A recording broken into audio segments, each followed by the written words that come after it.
नमस्कार, मैं हूं आपका अपना आलोक शुक्ला और आप देखना शुरू कर चुके हैं चर्चा विथ जोरदार। बड़ी बात यह है कि जिस तरह से इस वक्त भारत में संवैधानिक संस्थाओं को कटघरे में खड़ा किया जा रहा है, जरा हम आपको पीछे ले चलते हैं। पिछले साल की बात है और जिस तरह से बांग्लादेश में चुनाव में धांधली के आरोप लगाकर वहां पर सरकार गिराई गई और जिस तरह से वहां से प्रधानमंत्री शेख हसीना के आवास पर हमला किया गया और उनके साथ क्या क्या हुआ वो सब कुछ आप जानते हैं। लेकिन भारत में अगर हम नरेंद्र मोदी को लेकर के बात करें तो 2002 के दंगों के आरोपों से लगाकर लगातार हमारे ही देश का जो वर्तमान विपक्ष है उस समय सत्ता पक्ष में था। जब 2002 के दंगे के बाद 2 ही साल के बाद अटल जी की सरकार चली जाती है, 2004 में सरकार बनती है यूपीए की, जिसमें कांग्रेस लीड करता है और प्रधानमंत्री बन जाते हैं डॉक्टर मनमोहन सिंह जी। अब लगातार प्रधानमंत्री जो अब के हैं, उस समय के गुजरात के मुख्यमंत्री नरेंद्र दामोदर दास मोदी पर यह आरोप लगता है कि उन्होंने 2002 के दंगे में बहुत नाइंसाफी की है और उनके खिलाफ एक कैंपेन चलाया जाता है। जैसे आजकल आप किम जोंग उन का कभी कभी देखते हैं कि उनके बारे में बताया जाता है, सन की तानाशाह, ये तानाशाह, वो तानाशाह, लगभग हर चैनल पे दिखाया ही जाता है। उस समय कोई ऐसा चैनल नहीं था जिसपे एक नैरेटिव चलाया जाता था गुजरात दंगे को लेकर। ऐसा बताया जाता था कि जैसे सारी गलती उस समय के मुख्यमंत्री नरेंद्र दामोदर दास मोदी की है और उस समय बीजेपी के ही नेता और जो उस समय गृह मंत्री भी रहे अमित शाह की गलती बताया जाता है। तो कुल मिलाकर काली दाढ़ी, यानी अमित शाह की उस समय दाढ़ी काली हुआ करती थी पूरे तरीके से और मोदी की दाढ़ी हल्की सफेद हुआ करती थी। तो काली दाढ़ी और सफेद दाढ़ी का खूब नैरेटिव चलाया जाता था चैनलों पर और यही वजह है कि निगेटिव पॉपुलैरिटी, जिस तरह से नेगेटिविटी वर्तमान प्रधानमंत्री और तत्कालीन गृह चीफ मिनिस्टर के खिलाफ की जा रही थी, उसका नतीजा ये हुआ कि पूरे देश में नरेंद्र मोदी जी पॉपुलर हो गए और लोग उनको पसंद करने लगे। उन्होंने गुजरात मॉडल जो दिया डेवलपमेंट का, क्योंकि उनके ऊपर लोगों का ध्यान जाने लगा कि वो क्या कुछ कर रहे हैं और नरेंद्र मोदी उसको लेकर के बहुत क्रिएटिव हो जाते हैं, अच्छा हो जाते हैं और उन्होंने लगातार गुजरात में डेवलपमेंट किया, वहां की जीडीपी में सुधार किया और तमाम सारी चीजों में उन्होंने बहुत मेहनत से काम किया, जिसकी वजह से गुजरात लगातार ग्रो करता चला गया। अब बात करते हैं आपसे कि कैसे प्रधानमंत्री वर्तमान जो है नरेंद्र मोदी, इनके खिलाफ कैसे नैरेटिव वॉर चलाया जाता है। 2002 के दंगे की बात इनके ऊपर चिपका दी जाती है। फिर उसके बाद आप धीरे धीरे याद करते जाइए कैसे उनके खिलाफ नैरेटिव चलता है। 2002 का दंगा, एक तरफा कार्रवाई की बात उनको कहते हैं लोग, उनको इशरत जहां एनकाउंटर में फंसाने की कोशिश करते हैं, उनको जो है हिंदू मुस्लिम में फंसाने की कोशिश करते हैं, उनके खिलाफ जो है कहते हैं कि ये बुचर हैं, गुजरात में इन्होंने लोगों को मारा। तमाम ये सारे नैरेटिव चल रहे थे। उसके बाद आपको याद होगा कि जब प्रधानमंत्री बन जाते हैं ये 2014 में, तो उनके खिलाफ इनटॉलरेंस, उनके खिलाफ असहिष्णुता की बात कहते हैं कि ये असहिष्णु है। फिर उनके ऊपर आता है कि ये अंबानी अडानी की सरकार है। फिर उसके बाद जब वहां भी हार जाते हैं तो फिर आता है कि राफेल में घपला हुआ है, इनको कहते हैं कि भ्रष्टाचारी हैं, चोर हैं, घपला हुआ है। उसके बाद फिर याद करिए आपको आता है कि चौकीदार चोर है। फिर उसके बाद आप याद करते जाइए कि लगातार नरेंद्र मोदी के खिलाफ जो मौजूदा विपक्ष है वो आरोप लगा रहा है और जनता हर बार इसको सिरे से खारिज करती आ रही है। यानी प्रधानमंत्री नरेंद्र मोदी के खिलाफ जो नैरेटिव गढ़ने की कोशिश विपक्ष ने की, वो उसमें औंधे मुंह गिरते हुए दिखाई देते हैं। अब क्या आ गया, एक नया मामला आ गया, वोट चोरी का मामला आ गया कि वोट चोरी कर रहे हैं। देखिए, एक बात तो तय है कि प्रधानमंत्री नरेंद्र मोदी को भारत का जो बहुसंख्यक समाज है, या जो बहुताय बहुसंख्यक मतलब मैं जाति से या धर्म से नहीं कह रहा हूं, जो ज्यादातर आबादी है भारत की, वो ये बात जानती है कि प्रधानमंत्री नरेंद्र मोदी वो चोर तो नहीं है। इस पूरे देश में दो लोगों को लेकर कोई संशय नहीं है, एक तो प्रधानमंत्री नरेंद्र मोदी और दूसरे जो उत्तर प्रदेश के मुख्यमंत्री योगी आदित्यनाथ हैं, इन दोनों ही व्यक्तियों को लेकर के देश भर में इस तरह की बात है कि ये दोनों एक जो है संत परंपरा में तो नहीं आए हैं, लेकिन उनको लोग संत ही मानते हैं कि उनके पास कोई परिवार को उन्होंने कभी लाभ नहीं पहुंचाया। तो ये पूरे देश की जनता जानती है कि नरेंद्र मोदी चोर तो नहीं हो सकते हैं।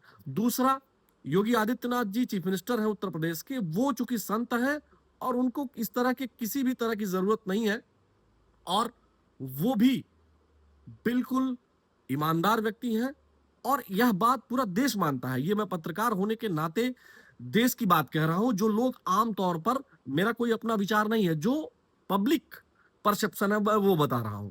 और पब्लिक परसेप्शन में प्रधानमंत्री नरेंद्र मोदी और उत्तर प्रदेश के मुख्यमंत्री योगी आदित्यनाथ को कोई भी व्यक्ति चोर मानने को तैयार नहीं होता है। तो विपक्ष का नैरेटिव फेल हो जाता है, और लगातार इस प्रकार के वार करने के कारण ही, निगेटिव रूप से ही सही, लेकिन विपक्ष प्रधानमंत्री नरेंद्र मोदी का नाम लेता रहता है, और यही वजह है उनके अधिक से अधिक पॉपुलर होने की। ऑपरेशन सिंदूर को लेकर के जिस तरह से विपक्ष और leader of opposition Rahul Gandhi ji कहते हैं कि नरेंद्र सरेंडर, ये बात वो चीन के भी मामले में कह चुके हैं। उसके बाद जैसे ही वो ये कहते हैं कि इंडियन इकोनॉमी डेड इकोनॉमी है, ट्रंप की बात का समर्थन करते हुए, तब भी एक परसेप्शन बनता है कि वो ट्रंप की बात पर आते हैं। अब हम बात शुरू करते हैं कि वोट की चोरी क्या होती है। आपको इस देश का इतिहास अगर मालूम हो तो आपको पता होगा कि जब पहले आम चुनाव हुए थे, उस समय जो है चुनाव चिन्ह वगैरह नहीं होता था, प्रत्याशियों के नाम पर ही सबके अलग अलग बॉक्सेस होते थे, और उसमें जो है एक चिट डाली जाती, सबके अलग अलग बॉक्सेस में चिट डाली जाती थी सबके अलग अलग नामों की।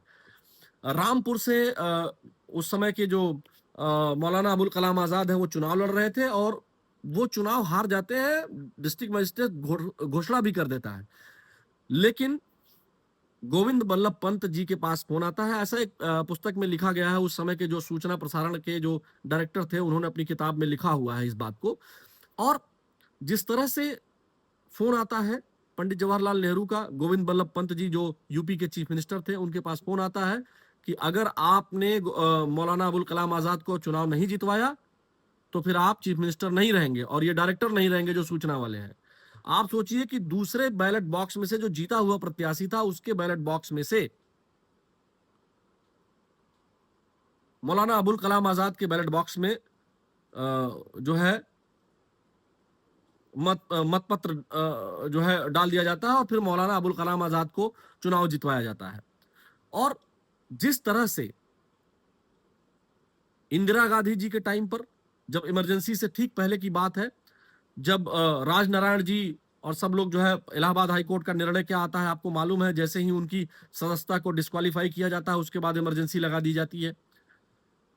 उसके अलावा आप जानिए कि वोट की चोरी कैसे हुई। पंडित जवाहरलाल नेहरू के खिलाफ फूलपुर से जो चुनाव लड़े थे, वहां भी लोग, उस समय के लोग, जो पुराने लोग अब तो जीवित नहीं है, मेरे दादाजी वगैरह बताते थे, ये और लोग, ये आम चर्चा थी कि वहां जबरन नेहरू जी को चुनाव जितवाया गया था, ऐसा लोग कहते हैं। अब सच्चाई इसमें कितनी है, क्योंकि इसका कोई फैक्टफुल डेटा नहीं है, इसलिए हम मानकर चलते हैं कि वो चुनाव जीते थे। लेकिन इंदिरा गांधी जी के मामले में ये बात स्पष्ट रूप से हो जाती है।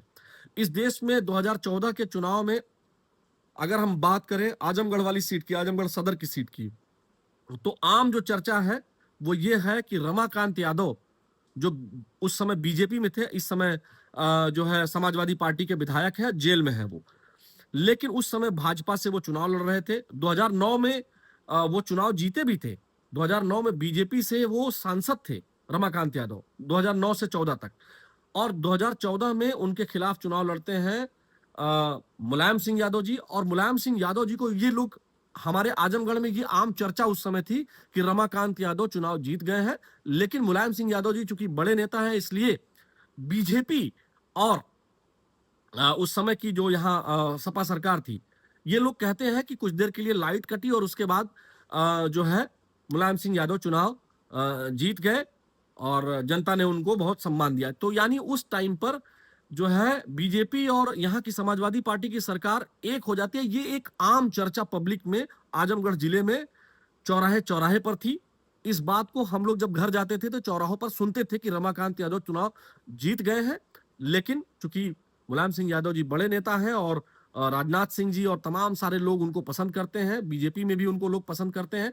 और इस नाते चूंकि रमाकांत यादव जी की छवि आपराधिक है, तो ऐसे व्यक्ति के सामने मुलायम सिंह यादव जी जैसा नेता चुनाव ना हारे, इस बात को तस्दीक करने के लिए वहां जो है मुलायम सिंह यादव चुनाव जीत जाते हैं। लेकिन ऐसी अगर वोट चोरी की बात करेंगे तो पूरे देश में आप मान के चलिए कि बहुत सारी जगहों पर ऐसी बात है कि वोट चोरी की अगर खाली चर्चा करने लगेंगे तो बड़ी दिक्कत हो जाएगी। लेकिन चुनाव आयोग को जिस तरह से हमारे देश की संवैधानिक संस्थाओं के ऊपर कटघरे में खड़ा करने का जो ये प्रचलन चल रहा है, सुप्रीम कोर्ट जो है पक्ष में फैसला दे दे, बहुत बढ़िया। अगर विपक्ष के पक्ष में फैसला नहीं गया तो वो सुप्रीम कोर्ट को भी बता देंगे कि अब कोर्ट का मामला खराब है। और कोर्ट से याद आया, इंदिरा गांधी जी ने कोर्ट का कितना सम्मान किया था। अगर एक देखिए, कोई किसी को कह सकता है कि ये बीजेपी के पत्रकार हैं, ये फलाने के पत्रकार हैं, ये कांग्रेस के पत्रकार हैं, ये सपा के पत्रकार हैं, ये बसपा के पत्रकार हैं, टीडीपी के हैं, तृणमूल कांग्रेस के हैं, एआईडीएमके के हैं, डीएमके के हैं। अब कितनी पार्टियों के, सभी पार्टियों का नाम लेने जाएंगे तो बड़ा समय चला जाएगा। लेकिन यह है कि मान के चलिए कि कोई किसी की पार्टी का पत्रकार किसी को घोषित कर सकता है, लेकिन इसी देश में जो कुछ हुआ है उसको भी आप मानने से इनकार नहीं कर सकते हैं। बहुत सारी ऐसी घटनाएं हुई हैं जो वाकई में ठीक नहीं है लोकतंत्र के लिए, लेकिन फिर भी इसी देश में वो घटनाएं हुई हैं। इसलिए ये जो deep state, American deep state का काम है, जैसे उन्होंने बांग्लादेश में अस्थिरता पैदा करके जो है वोटिंग राइट्स को प्रभावित करके, जनता को उद्वेलित करके कि जो है तुम्हारे वोटिंग राइट्स का गलत इस्तेमाल हुआ है, और जो स्टूडेंट्स के थ्रू मूवमेंट करा करके जिस तरह से शेख हसीना को भागना पड़ा, वो स्थिति भारत में कतई आने वाली नहीं है। क्योंकि अमेरिकन डीप स्टेट जो भी ट्राई करता है इंडिया में, जो बेजोस की जो टीम है वो जो भी ट्राई करती है, या अब तो ट्रंप भी बहुत नाराज हैं क्योंकि उनकी बात कोई सुन नहीं रहा है यहाँ, तो वो लोग नाराज हैं। वो लोग चाहते हैं कि भारत को जो है प्रेशराइज कर दें। लेकिन सच ये है कि भारत अब वह पुराना भारत नहीं है। भारत दुनिया की चौथी सबसे बड़ी अर्थव्यवस्था है।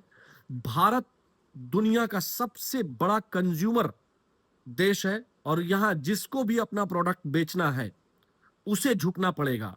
यहां दंगा करा के, बदतमीजी करा के, कोई भी इस तरह की चीज करके हमारे संवैधानिक संस्थाओं में आम जनता की पूरी उम्मीद है, पूरा विश्वास है।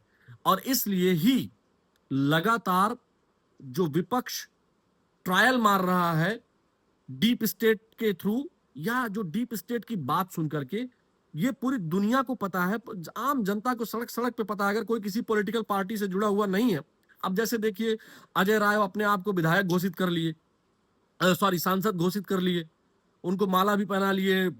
मतलब ये बिल्कुल असंवैधानिक काम है कि आप जबरन कब्जा करना चाहते हो, गुंडई करना चाहते हो। ये वाकई में एक भयावह स्थिति है। आप जो है जबरदस्ती, एक आदमी सांसद है, प्रधानमंत्री है, आप जो है जबरदस्ती आपको अगर बड़ा शौक है तो राजनारायण जी बनने का, अगर आपको बहुत शौक है तो एक काम करना चाहिए, आपको सीधा जाना चाहिए कहां पे, आपको जाना चाहिए न्यायालय। न्यायालय में अपना आप मजबूत पक्ष रखिए, अपनी दलीलें दीजिए, और उसमें आप सफल होइए तो जैसे इंदिरा जी की सदस्यता चली गई थी वैसे चली जाएगी। लेकिन नहीं, आप खुद को सांसद घोषित कर लेंगे, जीता हुआ मान लेंगे और हंसी के पात्र बन जाएंगे। ये एक नया प्रयोग चल रहा है कि एक आदमी सांसद है, प्रधानमंत्री है, और आप जो वहां खुद से माला वाला पहन लीजिए, ढोल वोल बजवा लीजिए और कहिए कि हम सांसद हैं। मतलब ये सीधे सीधे एक तरह से जो आदत में है कि गुंडई से कब्जा कर लेंगे। तो ये वाकई में ये गुंडई करने की कोशिश है। ये लोकतंत्र में बिलीव नहीं है, ये डीप स्टेट से प्रभावित लोग हैं। हाँ, बनारस में जिन संत के, राजकमल दास जी महाराज के जो 50 बेटे होने की बात हो रही है, भाई साहब वो संत हैं, और संत जो है उनके जितने शिष्य होते हैं, जो सन्यास ग्रहण कर लेते हैं, जो उनके पास होते हैं, वो जब भी उनका मार्कशीट या सर्टिफिकेट बनता है तो उसमें जो है, चूंकि संत जो है उन बच्चों को, उन लोगों को अपने पुत्र के रूप में स्वीकार करते हैं, इसीलिए वो पिता के जगह पे, अब चूंकि केयर टेकर जैसा कुछ ऑप्शन होता नहीं है, सीधा पिता होता है, जैसे आजकल आधार कार्ड में पति पत्नी वाले ऑप्शन में ये होता है कि केयर ऑफ, जो पहले वाइफ ऑफ होता था वो अब केयर ऑफ लिख के आता है। तो वैसा केयर ऑफ करके तो आता नहीं है आधार कार्ड में कि इसमें अगर ऐसे संतों के लिए भी जो लोग हैं वो केयर ऑफ करके आ जाए तो दिक्कत नहीं है। लेकिन वो फादर के नाम पे अगर आता है तो वो शिष्य जो है राजकमल दास जी महाराज को अपने पिता के रूप में स्वीकार करते हैं, और ये भारतीय संत परंपरा है। जो भी इसको नहीं जानता है और इसके नाम पर र्यूमर फैलाने की कोशिश करता है, इट मीन्स वो भारत की संप्रभुता के लिए खतरा है। वो यहाँ डिस्टरबेंस क्रिएट करना चाहता है। और ऐसे लोगों के लिए एक ही बात मैं कहूंगा कि आप लोग धैर्य रखिए। अगर आपको काम करना है, विपक्ष के लिए निराशा वाली बात क्या होती है? वो यही होती है कि अगर आपको थोड़ा सा धैर्य बनाकर रखिए, जहां जहां आपकी सरकारें हैं वहां अच्छा काम करिए, जनता से कनेक्ट करिए। जैसे 2024 के चुनाव में जनता से आप लोगों ने कनेक्ट किया और विपक्ष ने बहुत अच्छा परफॉर्मेंस किया। उत्तर प्रदेश में तो बहुत ही अच्छा परफॉर्मेंस किया समाजवादी पार्टी और कांग्रेस ने, और यही वजह है कि बीजेपी पूर्ण बहुमत में अकेले नहीं आ पाई। वो एनडीए भले आ गया पूर्ण बहुमत में, लेकिन बीजेपी अकेले पूर्ण बहुमत में जो 2 बार से आ रही थी, 2014 में 282 सीट और 2019 में 303 सीट जो बीजेपी लेकर आई थी, वो ब्रेक लग गया उस पर। तो कहीं ना कहीं काम करके अपनी बातों को जनता तक पहुंचाकर, अपने मुद्दों को जनता तक पहुंचाकर ही चुनाव जीता जा सकता है। इस तरह से बरगलाकर, इस तरह से ख्याली पुलाव बनाकर, इस तरह की बेवजह की बात करके और इस तरह से लोकतंत्र में अविश्वास पैदा करके, सामाजिक संस्थाओं में अविश्वास पैदा करके अगर आप चुनाव जीतना चाहते हैं या भारत की लोकतांत्रिक प्रक्रिया में खलल पैदा करना चाहते हैं, तो ये बेहद खतरनाक है। आप लोग पढ़े लिखे समझदार व्यक्ति हैं। विपक्ष के नेता और विपक्ष का मजबूत होना बहुत आवश्यक है। इसलिए विपक्ष अपनी पूरी जिम्मेदारी के साथ आए और किसी भी फॉरेन एलिमेंट्स के संपर्क में आए बिना, जो मॉड्यूल बांग्लादेश का अमेरिका ने वहां क्रिएट किया, उस मॉड्यूल से बचने की जरूरत है। क्योंकि लोकतंत्र जिंदा रहेगा, लोकतांत्रिक व्यवस्थाएं संस्थाएं जिंदा रहेंगी और उनमें विश्वास रहेगा, तभी आपकी भी पॉलिटिकल पार्टी चलेगी। नहीं तो कल जो आप आज कर रहे हैं वही अगला भी करेगा। अगर वो विपक्ष में बनेगा तो फिर आपको दर्द होगा। इसलिए जो है, लोकतांत्रिक संस्थाओं में बिलीव करिए और अपने काम से, अपने कमिटमेंट से अपनी बात को जनता में पहुंचाकर आप चुनाव जीतिए और सत्ता में आइए, ना कि इस तरह से बवंडर क्रिएट करके।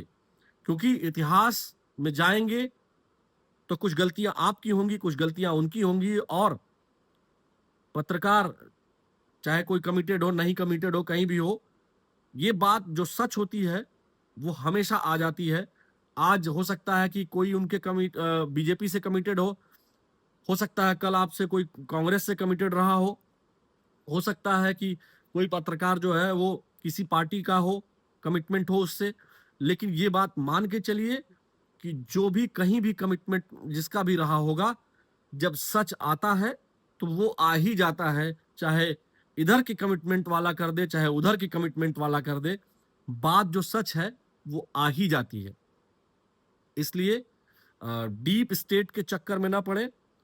आपका जो अपना वजूद है उस पर काम करें, अपनी स्ट्रेंथ पर काम करें, अपने स्टिंग पर काम करें, अपने आचार व्यवहार जो लोकतंत्र में होना चाहिए उस पर काम करें, ताकि जनता आप में बिलीव करे।